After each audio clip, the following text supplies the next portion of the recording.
Hello बच्चों।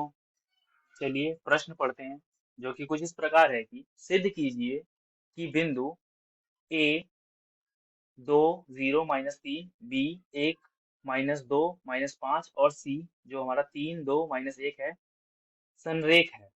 हमें क्या करना है? हमें बिंदु ए, बिंदु बी और बिंदु सी को संरेख सिद्ध करना है। तो इसकी मुख्य अवधारणा है हमें बिंदु ए, बी और सी को संरेख सिद्ध करना है। मतलब इसका ये है कि हमें साबित करना है कि ए बी सी तीनों एक ही लाइन में होंगे। मतलब ये एक सीधी रेखा बनाएंगे। कहने का मतलब है कि ए, बी और सी एक सीधी रेखा बनाएंगे। अगर ये तीनों एक सीधी रेखा बनाते हैं तो जो त्रिभुज का क्षेत्रफल होता है, जो त्रिभुज का क्षेत्रफल होता है वो 0 हो जाएगा। तो आइए इसे हल करते हैं।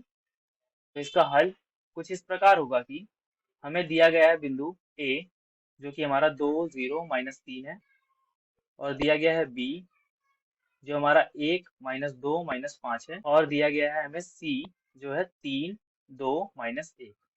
इसका क्षेत्रफल निकालने के लिए इस प्रकार निकालेंगे कि बराबर करेंगे 2 0 - 3 1 - 2 5 3 2 - 1। हमें सिर्फ ये करना है कि ये जो है हमारा क्षेत्रफल ये 0 के बराबर आ जाए। अगर ये 0 के बराबर आ जाता है तो ये हमारा बिंदु ए बी सी एक संरेख बिंदु है। तो इसे हल करते हैं तो ये हो जाएगा 2 - 1 गुणा -2 तो ये हो जाएगा 2 - 2 गुना -5 तो ये हो जाएगा -10 माइनस माइनस यहाँ प्लस हो जाएगा तो ये हो जाएगा +10। फिर आएगा -0। अब 0 के साथ कुछ भी मल्टीप्लाई हो वो तो 0 ही हो जाएगा। अब 0 के साथ चाहे कुछ भी गुणा हो वो तो 0 हो जाएगा। तो इसे हम यहीं छोड़ देते हैं।